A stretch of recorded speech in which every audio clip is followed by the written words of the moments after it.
നമസ്കാരം. ദേശീയം സർവ്വദേശീയത്തിലേക്ക് ഏവർക്കും സ്വാഗതം.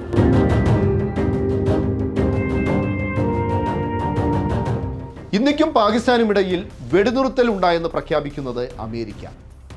കശ്മീർ പ്രശ്നം ചർച്ചകളിലൂടെ പരിഹരിക്കാമെന്ന് പറയുന്നതും അമേരിക്ക.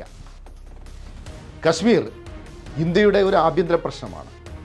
ഇതിനകത്ത് ഒരു മൂന്നാം കക്ഷി ഇടപെടരുത്. ഇതാണ് ഇന്ത്യയുടെ നിലപാട്. ഇക്കാര്യം ഡൊണാൾഡ് ട്രംപിൻ്റെ മുഖത്ത് നോക്കി പറയേണ്ടത് പ്രധാനമന്ത്രി നരേന്ദ്രമോദിയാണ്. പക്ഷേ മോദിക്ക് അതിന് നട്ടെല്ലില്ല. ഇന്ത്യയെ അമേരിക്കയുടെ ഒരു സാമന്ത രാജ്യമാക്കി മോദി മാറ്റാൻ പോവുകയാണ്.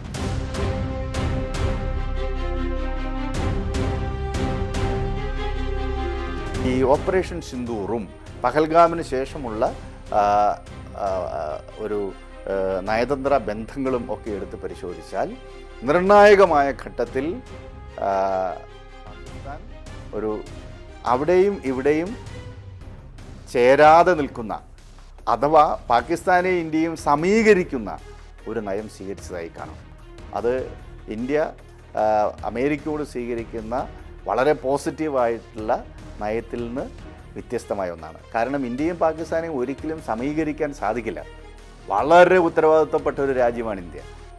സ്വാതന്ത്ര്യത്തിന് ശേഷം മറ്റൊരു രാജ്യത്തെയും ആക്രമിക്കാത്ത ലോകത്തിലെ ഏറ്റവും വലിയ ജനാധിപത്യ രാഷ്ട്രവും ലോകത്തിലെ ഏറ്റവും വലിയ സാംസ്കാരിക സമ്പത്തുള്ള രാജ്യവുമാണ്.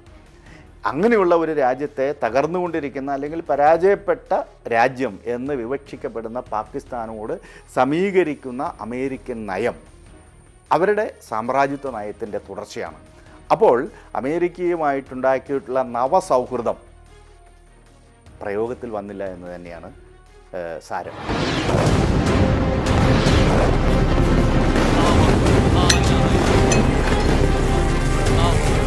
ഭീകരർക്ക് പാകിസ്ഥാൻ പരിശീലനം നൽകും, ആയുധം നൽകും. ഇന്ത്യയുടെ സുരക്ഷാ സംവിധാനവും രഹസ്യാന്വേഷണ സംവിധാനവും പാളുമ്പോൾ ഭീകരർ അഴിഞ്ഞാടും. അതാണ് പഹൽഗാമിൽ കണ്ടത്.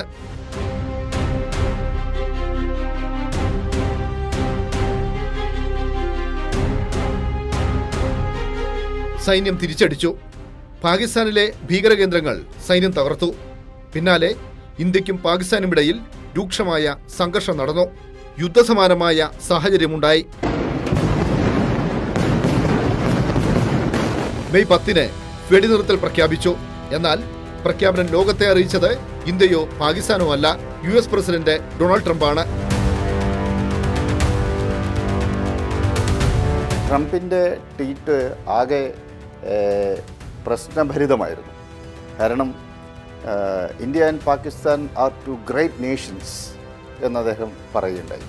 ഇന്ത്യയുടെ പരമ്പരാഗതമായ സമീപനത്തിൽ നിന്ന് വ്യത്യസ്തമായൊരു സമീപനമാണ്. പാകിസ്ഥാനെ പലപ്പോഴും ഒരു ടെറർ സ്റ്റേറ്റ് ആയിട്ട്, ടെററിസത്തിൻ്റെ ബ്രീഡിംഗ് ഗ്രൗണ്ടായിട്ടാണ് ഇന്ത്യ കാണുന്നത്. ഇന്ത്യ മാത്രമല്ല, ലോകത്തിലെ രാജ്യങ്ങളും അങ്ങനെ തന്നെയാണ്, മഹാഭൂരിപക്ഷം രാജ്യങ്ങളും. അതിൻ്റെ ഭാഗമായിട്ട് ഫിനാൻഷ്യൽ ആക്ഷൻ ടാസ്ക് ഫോഴ്സിൻ്റെ ഗ്രേ ലിസ്റ്റിലായിരുന്നു പാകിസ്ഥാൻ. 2012 ഗ്രേ ലിസ്റ്റിൽ വന്നു, കുറേ കഴിഞ്ഞത് മാറ്റി. വീണ്ടും 2019 പുൽവാമയ്ക്ക് ശേഷം വീണ്ടും ഗ്രേ ലിസ്റ്റിൽ വന്നു. 2024 മാറ്റിയത്. അങ്ങനെ ഈ ടെററിസത്തെ സ്പോൺസർ ചെയ്യുന്ന രാജ്യം എന്ന നില പാകിസ്ഥാന് ഉണ്ട് എന്നതൊരു യാഥാർത്ഥ്യമാണ്. അമേരിക്കയും അത് അംഗീകരിച്ചതാണ്. പക്ഷേ ടു ഗ്രേറ്റ് നേഷൻസ് എന്നൊക്കെ പറഞ്ഞ് ഇന്ത്യക്ക് തുല്യമായി പാകിസ്ഥാനെ സമീകരിക്കുന്ന രീതിയിലാണ് ട്രംപിൻ്റെ ഭാഗത്തുനിന്ന് ട്വീറ്റ് ഉണ്ടായത്. 1947 1965 1971 ഇന്ത്യയും പാകിസ്ഥാനും തമ്മിൽ യുദ്ധങ്ങളുണ്ടായി. 3 യുദ്ധങ്ങളിലും അമേരിക്ക പാകിസ്ഥാന് വേണ്ടിയാണ് നിലകൊണ്ടത്. അമേരിക്ക പാകിസ്ഥാന് പണവും ആയുധവും നൽകി. കമ്മ്യൂണിസ്റ്റ് രാജ്യമായ സോവിയറ്റ് യൂണിയന്റെ അകമഴിഞ്ഞ പിന്തുണയോടെയാണ് അന്നെല്ലാം ഇന്ത്യ പാക് ലക്ഷ്യങ്ങളെ തകർത്തത്. അക്കാലത്തെല്ലാം ഇന്ത്യ ചേരിചേരാ പക്ഷത്തായിരുന്നു. ഒപ്പം സോവിയറ്റ് യൂണിയന്റെ നേതൃത്വത്തിലുള്ള കമ്മ്യൂണിസ്റ്റ് ചേരിയുടെയും ചേരിചേര രാജ്യങ്ങളുടെയും പിന്തുണയാണ് ഇന്ത്യക്ക് കരുത്ത് പകർന്നത്. എന്നാൽ മൻമോഹൻ സിംഗ് പ്രധാനമന്ത്രിയായതോടെ ഇന്ത്യ പതുക്കെ അമേരിക്കൻ പക്ഷത്തേക്ക് നീങ്ങി. ഇന്ത്യ അമേരിക്കയുമായി ആണവ കരാറിൽ ഒപ്പുവെച്ചു. 2014 നരേന്ദ്രമോദി പ്രധാനമന്ത്രിയായതോടെ ഇന്ത്യ അമേരിക്കയുടെ സാമന്ത രാജ്യമായി മാറി. അനധികൃത കുടിയേറ്റക്കാർ എന്ന് മുദ്രകുത്തി ഇന്ത്യക്കാരെ ചങ്ങലക്കിട്ടാണ് ട്രംപ് സർക്കാർ ഇന്ത്യയിലേക്ക് കൊണ്ടുവന്ന് തള്ളിയത്. പക്ഷേ പ്രതിഷേധിച്ച് ചുണ്ടരക്കാൻ പോലും നരേന്ദ്രമോദി തയ്യാറായില്ല.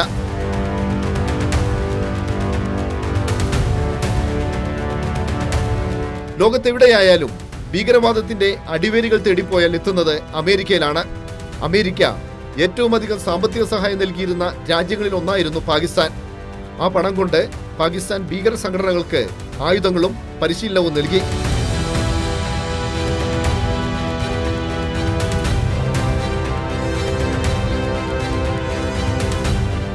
ഇങ്ങനെയുള്ള സംഘങ്ങളാണ് ഇന്ത്യയിൽ ഭീകരാക്രമണങ്ങൾ നടത്തിയത്. UN-ൽ കാശ്മീർ പ്രശ്നം ഉയർന്നു വന്നപ്പോൾ പാകിസ്ഥാന്റെ നാക്കായി പ്രവർത്തിച്ചത് അമേരിക്കയാണ്. ഇതെല്ലാമാണ് അമേരിക്കയുടെ ചരിത്രം. പക്ഷേ അങ്ങനെയുള്ള അമേരിക്കയുടെ താല്പര്യമനുസരിച്ചാണ് മോദി സർക്കാരിന്റെ വിദേശ നയം. ഓപ്പറേഷൻ സിന്ദൂർ സമയത്ത് അമേരിക്ക ഇന്ത്യക്കൊപ്പം ഉറച്ചു നിൽക്കാൻ തയ്യാറായില്ല. പഹൽഗാമിൽ ഭീകരാക്രമണം നടത്തി പ്രകോപനമുണ്ടാക്കിയത് പാകിസ്ഥാനാണ്. എന്നാൽ പാകിസ്ഥാനെ പേരെടുത്ത് പറഞ്ഞ് വിമർശിക്കാൻ അമേരിക്ക തയ്യാറായില്ല. കശ്മീർ പ്രശ്നം ഇന്ത്യയുടെ ആഭ്യന്തര പ്രശ്നമാണ്. വിഷയത്തിൽ ഒരു മൂന്നാം കക്ഷി ഇടപെടരുത് എന്നതാണ് ഇന്ത്യയുടെ നിലപാട്. കശ്മീർ പ്രശ്നത്തിൽ മാധ്യസ്ഥം വഹിക്കാൻ തയ്യാറാണെന്ന് ട്രംപ് പ്രഖ്യാപിച്ചു. ഈ നിലപാട് പാകിസ്ഥാന് അനുകൂലമാണ്.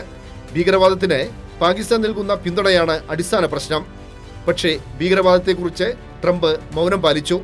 സംഘർഷം നടന്നുകൊണ്ടിരിക്കെയാണ് IMF പാകിസ്ഥാന് വൻതുക വായ്പ അനുവദിച്ചത്. ഈ നടപടി അമേരിക്കയുടെ പൂർണ്ണ പിന്തുണയോടെയായിരുന്നു. മോദിയുടെ വിശ്വസനായ സുഹൃത്ത് ഇന്ത്യക്കൊപ്പം നിന്നില്ല. ഇന്ത്യയും അമേരിക്കയും തമ്മിൽ സമീപകാലത്ത് രൂപപ്പെട്ടു വന്നു, അല്ലെങ്കിൽ ഇന്ത്യക്കാരെ ഈ ഭരണകൂടം ബോധിപ്പിക്കുന്ന ആ ഒരു സൗഹൃദം ഈ സംഘർഷത്തിൽ പ്രവർത്തനക്ഷമമായില്ല എന്നത് വളരെ പ്രധാനപ്പെട്ട കാര്യമാണ്. അതോടൊപ്പം തന്നെ ഈ സംഘർഷം നിലനിൽക്കുമ്പോൾ തന്നെയാണ് $3.2 ബില്യൺ അമേരിക്കൻ ഡോളറിൻ്റെ സഹായം കിട്ടുന്നത്. അത് തന്നെ അതിൽ ആദ്യത്തെ ഗഡുവായിട്ടുള്ള 100 ബില്യൻ്റെ സഹായം കൈമാറുകയും ചെയ്തു. അപ്പോൾ വളരെ സുവ്യക്തമായ വസ്തുതയാണ് ലോകബാങ്കിൽ നിന്നും ഏഷ്യൻ ഡെവലപ്മെൻറ്റ് ബാങ്ക്, മറ്റ് യൂറോപ്യൻ ഏജൻസികൾ, ഇവിടെ നിന്നൊക്കെ ലഭിക്കുന്ന ഫണ്ട്, അമേരിക്കയിൽ നിന്ന് ലഭിക്കുന്ന ഫണ്ട്, ഇതിൻ്റെ എല്ലാം വലിയൊരു ശതമാനം ഭീകര കേന്ദ്രങ്ങൾ വളർത്തിയെടുക്കുവാനും ഭീകരവാദികൾക്ക് പരിശീലനം നൽകാൻ അവരെ ഫണ്ട് ചെയ്യാനൊക്കെ പാകിസ്ഥാൻ വകമാറ്റി ചെലവഴിക്കുന്നുണ്ട് എന്നുള്ളൊരു വസ്തുതയാണ്. അപ്പോൾ ഇന്ത്യൻ ഭാഗത്തുനിന്ന് ശക്തമായ പ്രതിഷേധം അതിൻ്റെ ഭാഗത്തു നിന്നുണ്ടായി. കാരണം പാകിസ്ഥാന് ലഭിക്കുന്ന ഈ ലോകബാങ്ക് സഹായം അത് തീവ്രവാദ പരിശീലനത്തിനാണ് ഉപയോഗിക്കുക. അത് ഇന്ത്യയിൽ രക്തച്ചൊരിച്ചിലുണ്ടാക്കും. എന്ന് വെച്ചാൽ ഇന്ത്യക്കാരെ, സാധാരണക്കാരെ, ഇന്ത്യൻ പൗരന്മാരെ കൊലയ്ക്ക് കൊടുക്കുന്നതിനുള്ള പണമാണ്, അവരെ കൊലപ്പെടുത്തുന്നതിനുള്ള പണമാണ് അമേരിക്കയിൽ നിന്ന് ലോകബാങ്ക് വഴി കിട്ടുന്നത്. ഏതായാലും അമേരിക്കയുടെ ശക്തമായ പിന്തുണയില്ലാതെ ലോകബാങ്കിൽ നിന്ന് ലോണ് കിട്ടില്ല. ഓപ്പറേഷൻ സിന്ദൂറിന് പൂർണ്ണ പിന്തുണ നൽകിയത് 2 രാജ്യങ്ങൾ മാത്രമാണ്. ഒന്ന് ഇസ്രായേൽ, രണ്ടാമത്തെ രാജ്യം താലിബാൻ എന്ന ഭീകര സംഘടന ഭരിക്കുന്ന അഫ്ഗാനിസ്ഥാൻ. ലഷ്കർ-ഇ-തോയ്ബ ഒരു ഭീകര സംഘടനയെങ്കിൽ ഇസ്രായേൽ ഒരു ഭീകര രാജ്യമാണ്. എല്ലാ രാജ്യാന്തര നിയമങ്ങളും മര്യാദകളും ലംഘിച്ചുകൊണ്ടാണ് ഇസ്രായേൽ ഗാസയിൽ വംശഹത്യ നടത്തുന്നത്. ഭക്ഷണവും വെള്ളവും തടഞ്ഞ് ആയിരക്കണക്കിന് കുഞ്ഞുങ്ങളെ പട്ടിണിക്കിട്ട് കൊല്ലുന്നു.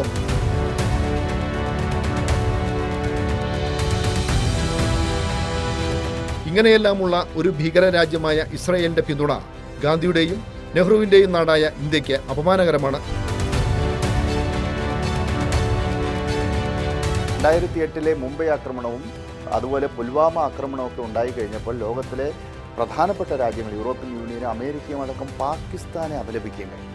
പാകിസ്ഥാനാണ് ഇതിൻ്റെ പിന്നിലുള്ളത് എന്ന് അപലപിക്കുകയുണ്ടായി. പക്ഷേ പഹൽഗാമിന് ശേഷം ഭീകരപ്രവർത്തനത്തെ അപലപിച്ചുവെങ്കിലും അത് പാകിസ്ഥാനെ അതിൻ്റെ പേരിൽ കുറ്റപ്പെടുത്തുകയോ പാകിസ്ഥാനെ വിമർശിക്കുകയോ ചെയ്യാത്ത ഒരു നിലപാടാണ് മേജർ പവേഴ്സ് എല്ലാം എടുത്തത്.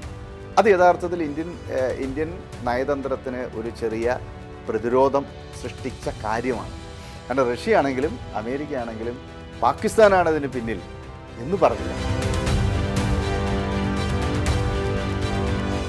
ആഗോള ഭീകരവാദത്തിന്റെ സ്ഥിരാകേന്ദ്രമാണ് അഫ്ഗാനിസ്ഥാൻ.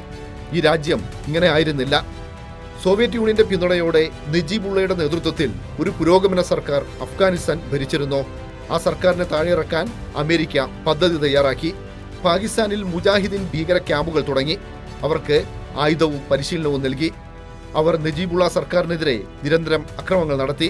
സോവിയറ്റ് യൂണിയൻ തകർന്നതോടെ കാര്യങ്ങൾ എളുപ്പമായി. മുജാഹിദീൻ താലിബാനായി മാറി. അവർ ഭരണം പിടിച്ചു.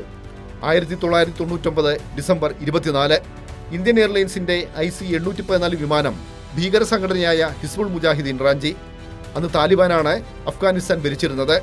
നേപ്പാളിലെ കാഠ്മണ്ഡുവിൽ നിന്ന് തട്ടിക്കൊണ്ടുപോയ വിമാനം അഫ്ഗാനിസ്ഥാനിലെ കാണ്ഡഹാറിൽ ഇറക്കി. ഹിസ്ബുൾ മുജാഹിദീൻ താലിബാന്റെ പിന്തുണയോടെയാണ് വിമാന റാഞ്ചൽ ആസൂത്രണം ചെയ്തത്. അന്ന് മൗലാന മസൂദ് അസർ ഉൾപ്പെടെ 3 കൊടും ഭീകരരെ ഇന്ത്യ താലിബാന് കൈമാറി. ഇതാണ് ചരിത്രം.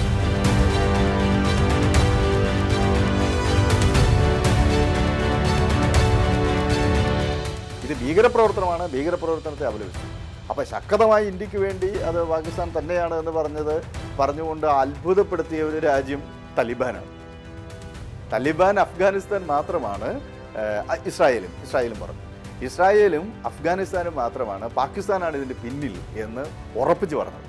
മറ്റ് രാജ്യങ്ങളെല്ലാം ഭീകരതയെ പൊതുവെ വിമർശിക്കുകയും എന്നാൽ പാകിസ്ഥാനെ അതിൻ്റെ പേരിൽ കുറ്റപ്പെടുത്താതിരിക്കുകയും ചെയ്യുന്ന ഒരു ബാലൻസ്ഡ് ആയിട്ടുള്ള സമീപനമാണ് സ്വീകരിച്ചത്. അപ്പോൾ ഈ സാഹചര്യത്തിൽ ഇന്ത്യയുടെ നിലപാട് വിശദീകരിക്കേണ്ടത് അനിവാര്യമാണ്. അത് ലക്ഷ്യം വെച്ചിട്ടാണ് ഈ ഡെലിഗേഷനെ അയച്ചിട്ടുള്ളത്.